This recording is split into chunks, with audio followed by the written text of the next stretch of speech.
Now, we are exactly 1 year away from the US presidential election. And as campaigning starts in full swing, this is also the perfect time to take a stock. Now, how are candidates doing? Are their election strategies working? And most importantly, what are the voters saying? To answer these questions, the New York Times and the Siena College conducted a poll. We will bring you the details shortly, but let's just say a rough road awaits incumbent Joe Biden. Before we get to the numbers, let's look at the states that are seen as battlegrounds.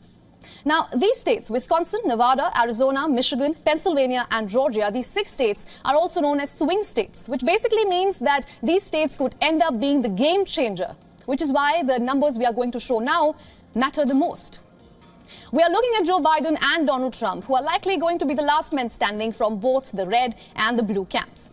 Now, let's start with Arizona. Joe Biden is at 44%, and Donald Trump sits at 49%. Now, then in Georgia, the Democrat frontrunner is at 43% and Donald Trump is at 49%. Then in Michigan, Joe Biden is again at 43% and Trump sits at 48%. In Nevada, the gap was the widest. Biden is at 41%, Donald Trump is at 52%. That's 11 percentage point of difference. Now, in Pennsylvania, the polls show a 4 percentage gap, with Trump leading again with 48%.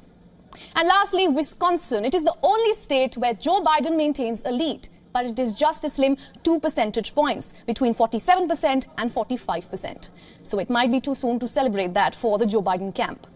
Now, this means that Trump is leading in 5 of the 6 swing states. These numbers mean that 2024 elections could be a rerun of the 2020 polls. It's highly likely that Joe Biden and Donald Trump will face each other yet again. And the one sitting inside the White House seems to be losing ground. The poll has got a lot of people talking within the blue camp. This is on top of some members who do not think that Biden can lead the Democrats to a win in the 2024 presidential elections. Now, the latest to join the club is former President Barack Obama's senior advisor, David Axelrod. Talking about the latest polls, Axelrod says, and I'm quoting him here from the post he made on the platform X, this will send tremors of doubt through the party, not bedwetting, but legitimate concerns. He goes on to say Joe Biden needs to decide whether running for presidency is wise, whether it's in his interest or the country's interest. Now, remember, Biden has a year to turn the situation around, and political landscape are subject to change. Experts say the poll survey results do not mean a doomsday scenario for the Democratic Party. But this is definitely a report card, and a good one for the Republicans. Whatever Donald Trump is doing is working, even if that is going around the country and testifying in his legal cases.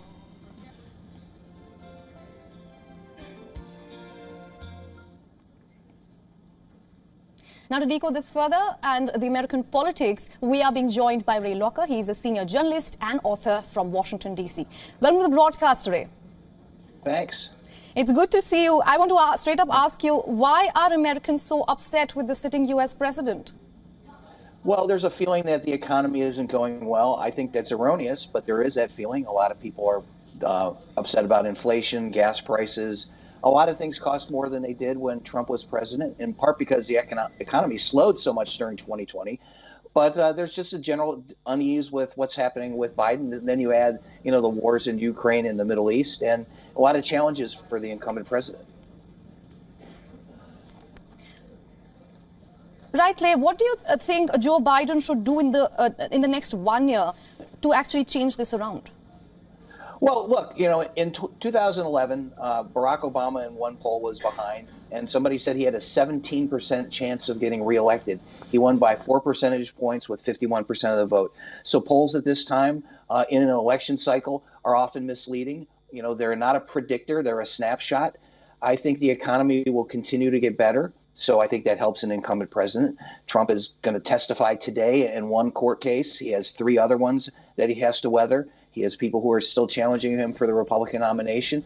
A lot can change. You look at the 2008 election, that was very close between Obama and John McCain until about mid-September, when the economy really slowed down and McCain didn't react as well as Obama did, and people's attitudes changed. So a lot can happen. But one thing that's not going to change is Joe Biden is not going to get any younger. He's going to be 81 years old. And people are worried about that. That's something that he has to deal with. I mean, he's going to have to continue to show that he's vibrant and vigorous. And, Donald Trump isn't younger either. He's 77. So, he's got a lot of challenges that way himself, but people see Biden as being older. Right. Ray, since you spoke about Donald J. Trump, I want to give you a sense of how people are seeing American politics at the moment from at least the outside. Donald Trump we see as someone who became the first former U.S. president in history to face federal criminal indictment. Since then, he has faced 91 felony charges in 4 different jurisdictions. In fact, as we speak, former President Donald Trump is either testifying or going to testify in a civil fraud case in New York. But then the poll numbers we are looking at is just rising. What are we exactly missing out here? He has a base of support that is pretty firm in the mid 40% range, 45, 46%. Remember, he never has received a majority of the popular vote in his 2 presidential elections. I think these polls show the high watermark for him in most of these states. People respond to him for a variety of reasons. He's got a solid base of white voter support, which is the vast majority of his support. And I think it's it reflects a change in the attitudes of white Americans in terms of race, in terms of other elements, feeling like they're left behind. And he plays to that. And so that, I think, is a fundamental part of what's going on. There is still the strong perception that he is a great businessman. I don't think the facts bear that out, but people believe that.